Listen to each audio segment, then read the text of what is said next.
Budelo.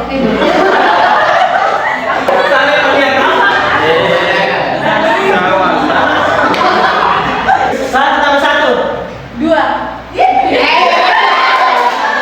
Dan kenapa justru Islam yang datang belakangan bisa diterima begitu cepat? Bon. Assalamualaikum.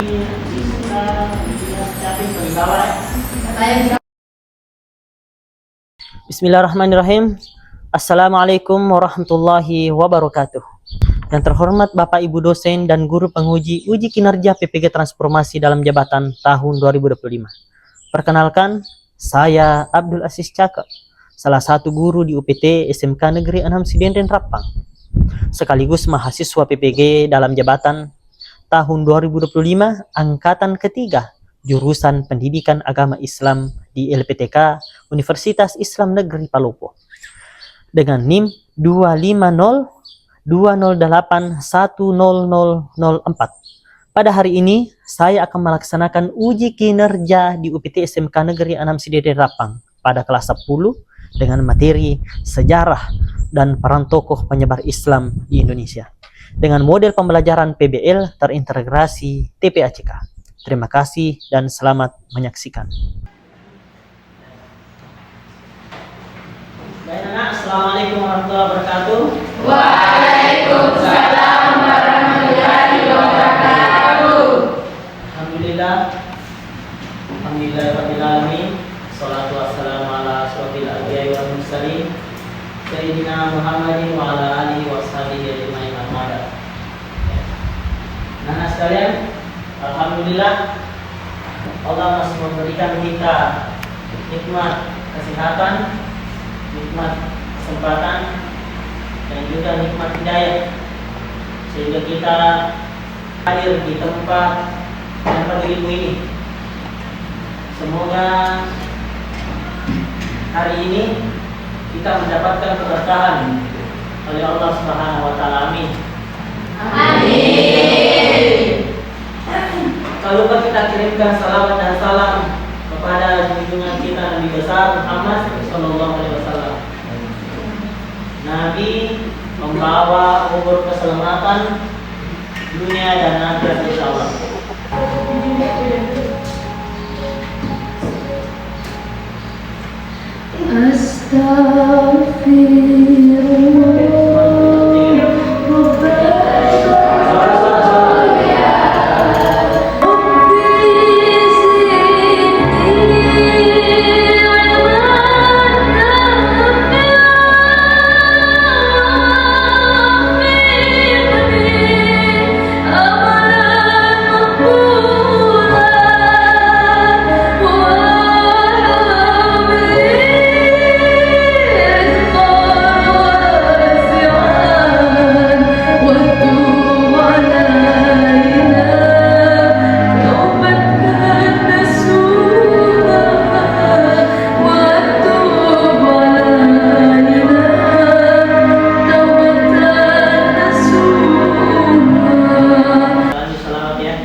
Orang yang sakit berkahnya dari salawat itu Allah akan memberikan kesembuhan kepada kita.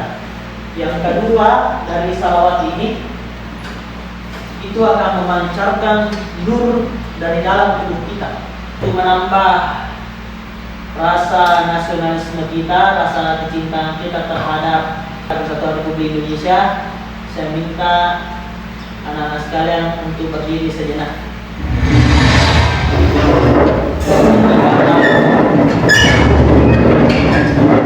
Indonesia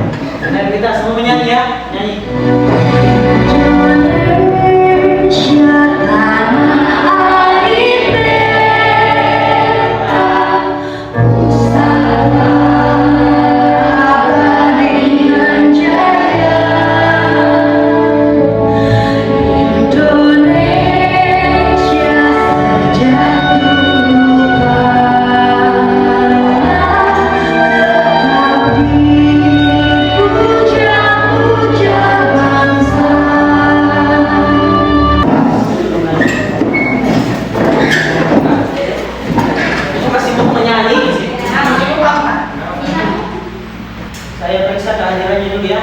Ridwan, Fadila, Hadir Pak. Rizka. Hadir Pak. Sebelum kita lanjut, coba berdiri sama berdiri. Saya periksa karpet dulu ya. Yang tidak masuk silakan dimasukkan baju dulu.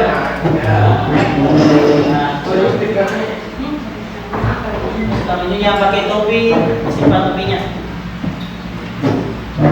Anak-anak sekalian, masih ingat pelajaran yang minggu lalu? Masih?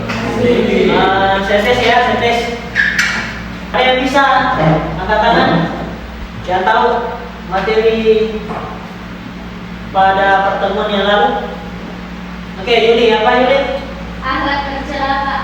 Oke, akhlak tercela atau kita bisa mengatakan akhlak masbumah. Ya, tepuk tangan dulu untuk Yuli. Ada yang bisa contohkan apa saja yang terkait contoh-contoh akhlak tercela? Oke, Ibu Amel. Sifat takabur. Sifat takabur, bagus. Apa lagi? Sombong. Sombong, oke, bagus, sombong. Ada lagi? Hah? Pak, Hah? berpoya-poya. Oke, berpoya-poya. Satu lagi. Oke. Mau kebukan. Hah? Mau Mabuk-mabukan. Oke, tepuk tangan untuk kita semua. Oke, sebagai pemantik, tolong perhatikan ya. Siapa yang bernama kami menyebarkan Islam di Indonesia? Islam masuk ke Nusantara bukan lewat penjajahan, tapi lewat jalur dagang dan dakwah. Mayoritas sejarawan menyebut para pedagang Muslim dari Gujarat India adalah penyebar awal Islam ke Indonesia sekitar abad ke-13 Masehi. Mereka berdagang di pelabuhan-pelabuhan penting seperti Losmawe, Kamuri, dan Pasai sambil membawa ajaran Islam, tapi beberapa bukti sejarah juga menunjukkan peran pedagang dari Arab dan Persia yang bahkan datang lebih awal sekitar abad ke-7 atau 8 Masehi. Kerajaan Samudra Pasai di Aceh adalah kerajaan Islam pertama yang tercatat secara resmi di abad ke-13, menjadi pusat awal penyebaran Islam di Nusantara. Islam tumbuh di tanah ini lewat pendekatan yang lembut, perdagangan, pendidikan, dan teladan akhlak. Jadi anak sekalian, pada hari ini kita akan belajar tentang sejarah dan para tokoh penyebar Islam di Indonesia.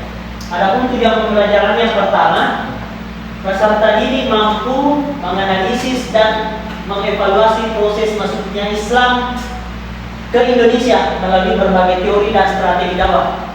Kedua, peserta didik mampu mengingat, memahami dan menjelaskan para tokoh, ulama serta jejak kerajaan Islam di Indonesia dan membuat badan timeline perkembangannya.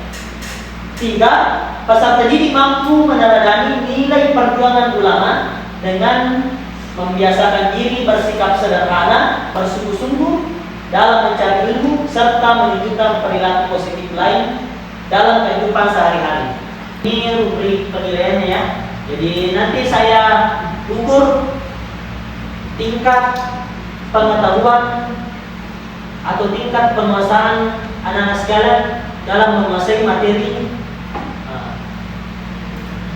Ini ya, boleh dibaca di atas. Oke. Kira-kira menurut anak-anak sekalian, mengapa Islam bisa berkembang begitu cepat di Indonesia padahal jaraknya sangat jauh dari tanah Arab?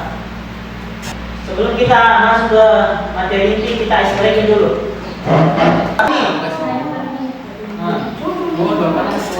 Dua kata. Belajar. Oke,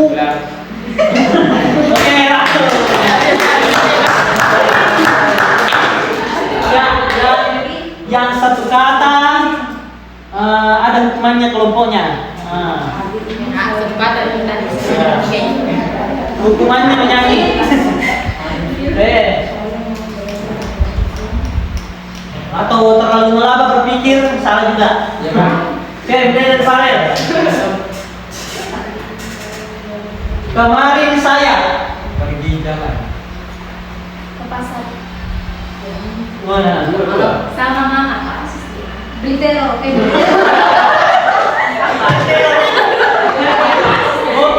Oh, balik kan? Kelo atau telur?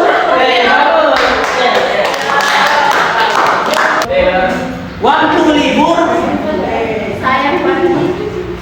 Ke rumah nenek. Jalan-jalan ke sana. Sampai Madinah.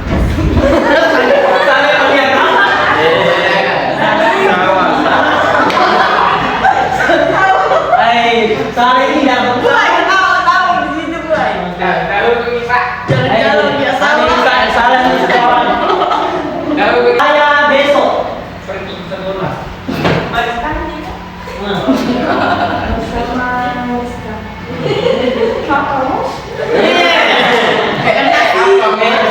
Salah. Salah di mulut, benar di tangan. Oke. Konsentrasi ya. Konsentrasi. Saya langsung tunjuk ya. Konsentrasi. 2 tambah 2. 6. Itu. Oke.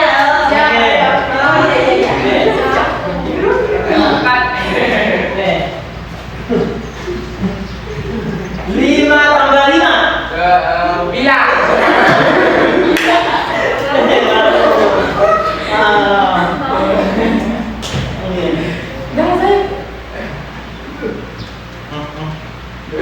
Satu tambah satu.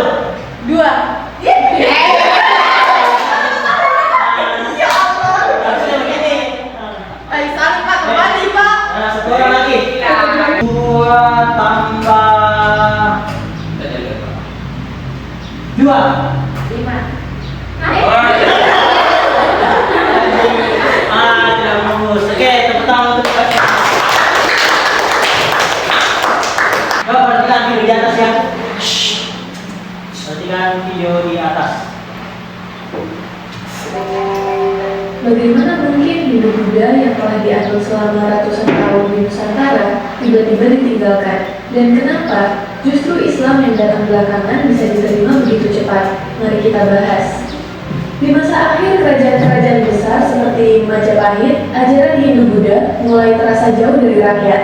Ajarannya hanya bisa diakses para bangsawan dan pendeta. Bahasanya asing, upacaranya mewah, strukturnya kaku, penuh kasta yang membatasi peran rakyat kecil. Rakyat mulai merasa terpinggirkan dalam sistem yang mestinya membimbing mereka. Agama yang dulu membangun, kini justru jadi tembok pemisah. Jadi anak-anak sekalian, ada di gambaran mengenai materi-materi yang akan kita pelajari pada hari ini. Kira-kira bagaimana Nusantara atau Indonesia yang sebelumnya memiliki keyakinan, sudah memiliki agama sebelumnya, tetapi dengan cepat mudah beralih ke agama Islam. Nah, itu kira-kira apa yang dilakukan, apa metode dan strategi yang dilakukan oleh ulama penyebar di waktu itu. Nah, untuk mendalami materi kita bagi kelompok ya. Langsung saja yang bagian sini kelompok 1, kelompok 2, kelompok 3, dan kelompok 4. Saya bagikan yang notabene-nya. Silakan buka baca-baca aturannya notabene. Buka silakan buka. Buka.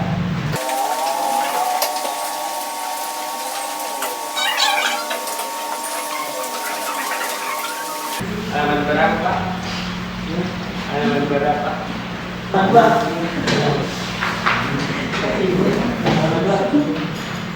Ya. Ada itu bagi untuk siswa. Baca-baca ya. Iya, Pak. Silakan buka halaman 6. Silakan dikerjakan itu ya. ada yang kritisnya. Silakan kerja. Saya kasih waktu 3 menit untuk kerjakan kritisnya.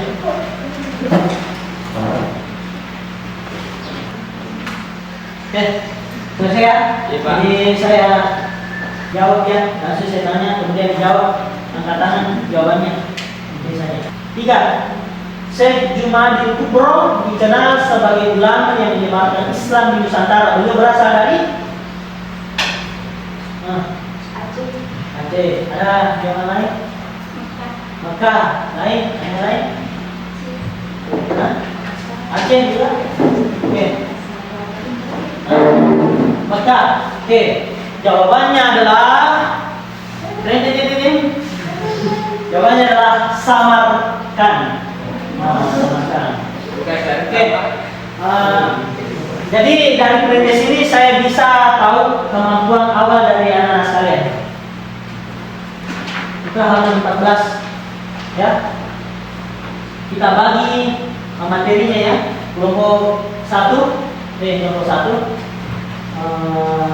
Judulnya yaitu teori jalur masuknya Islam ke Nusantara.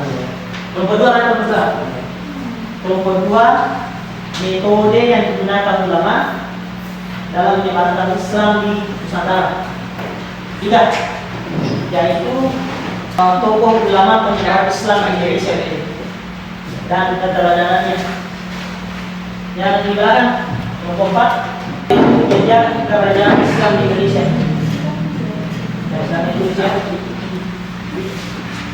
Tugasnya yaitu buat ringkasan atau rangkuman dengan materi ini, dikerjakan di kertas HVS, nanti di print.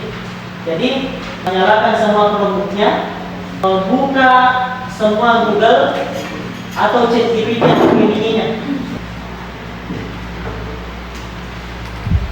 Sudah? Jangan dulu di enter ya. Jangan dulu di enter. Sudah? Tebalnya tulis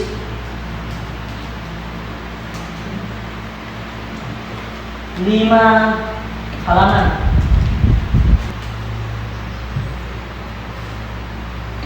Ada? Siapa yang sudah selesai? Selesai enggak? Ya? Ada yang sudah selesai resminya? Sudah selesai dikerja cek AI-nya. Kalau sudah, di copy paste, di copy, buka Word-nya.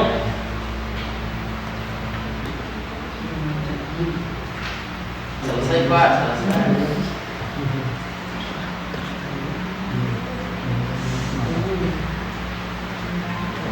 Blok.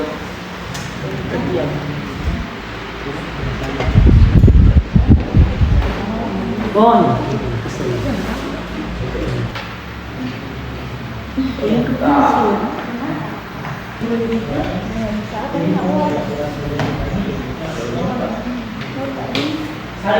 Masuk di paste di Word.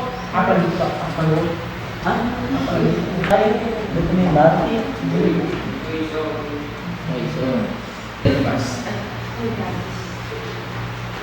Makanya dia minta paste lah. Makanya lipat.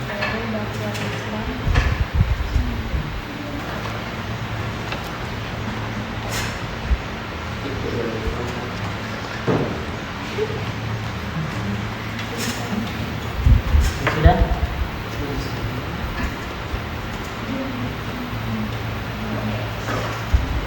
Oke, anak sekalian, bagaimana tuanya sudah selesai semua?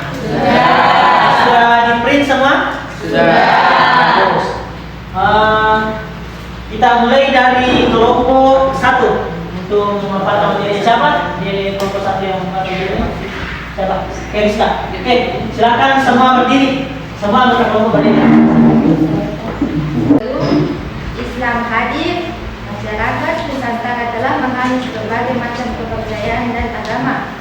Teori Gujarat, isi teori darat dibawa ke Nusantara oleh para pedagang Muslim dari Gujarat, India Barat pada abad ke 15 Masehi.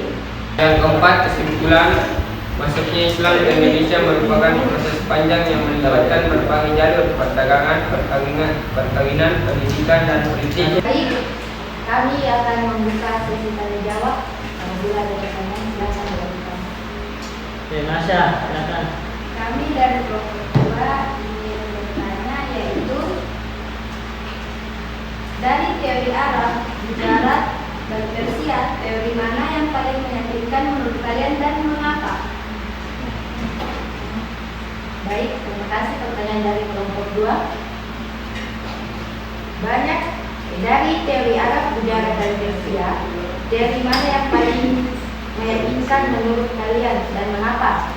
Banyak yang menilai teori Arab paling kuat karena menunjukkan Islam sudah masuk sejak abad ke-7 Masehi melalui hubungan darah langsung dengan Timur Tengah.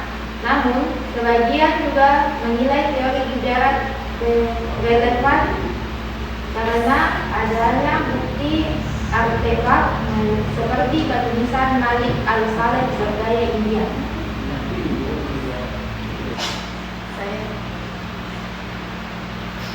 Jika Islam datang melalui berbagai jalur, bagaimana kita memahami keberagaman teori itu tanpa saling meniadakan satu sama lain? Betul, semua teori bisa saling mengetahui. Islam tidak datang dari satu daerah saja, tetapi melalui jalur perdagangan yang luas. Jadi, Assalamualaikum warahmatullahi wabarakatuh. Waalaikumsalam warahmatullahi wabarakatuh.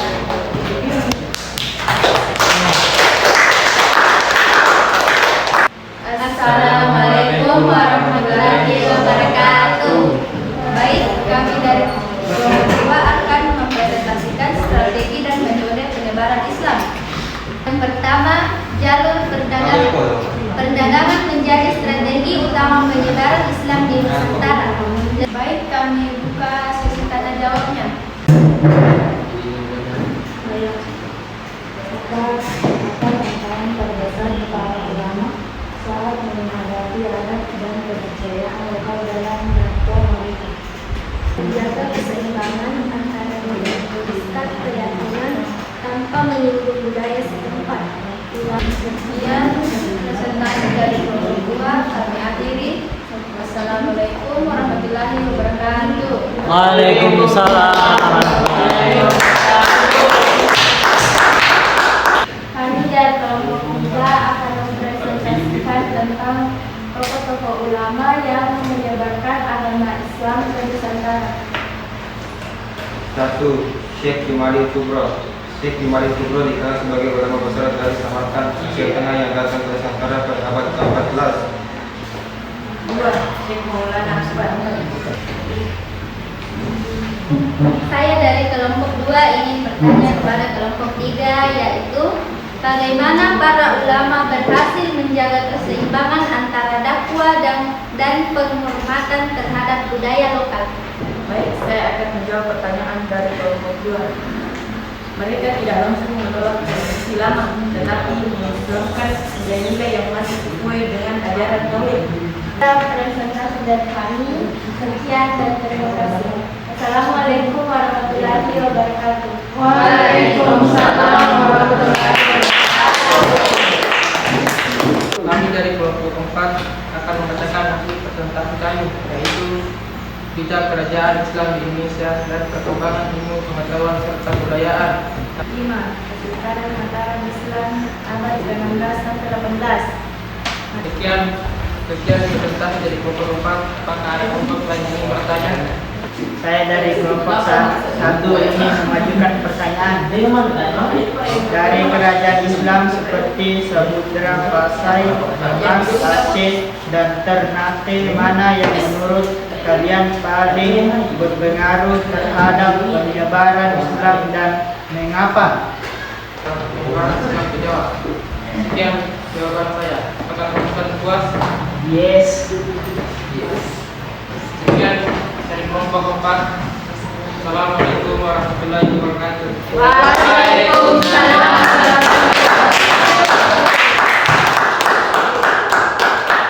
Anak-anak sekalian, barusan kita telah menyelesaikan diskusi kelompoknya.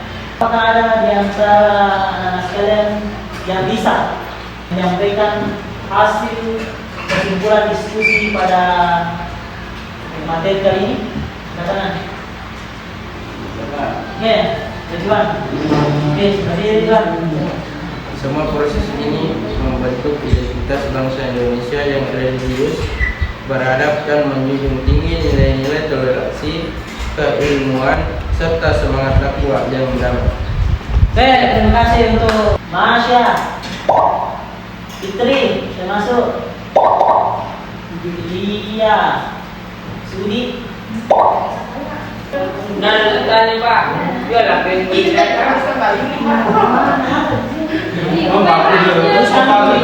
Oke, sudah siap semua ya?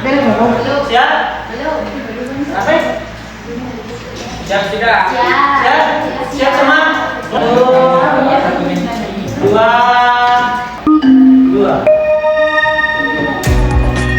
Oke. Jawab.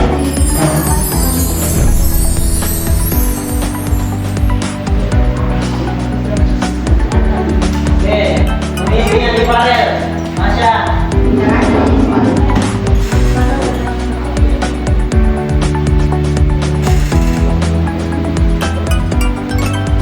Ada dengan itu. Kira Pak itu. Ada temannya. Ada timnya itu 10.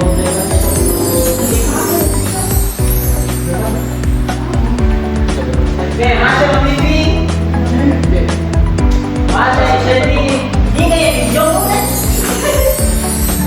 Wahyuni, Rizka, siapa yang paling bawah ya? Saya tidak Pak. Wahyu ini.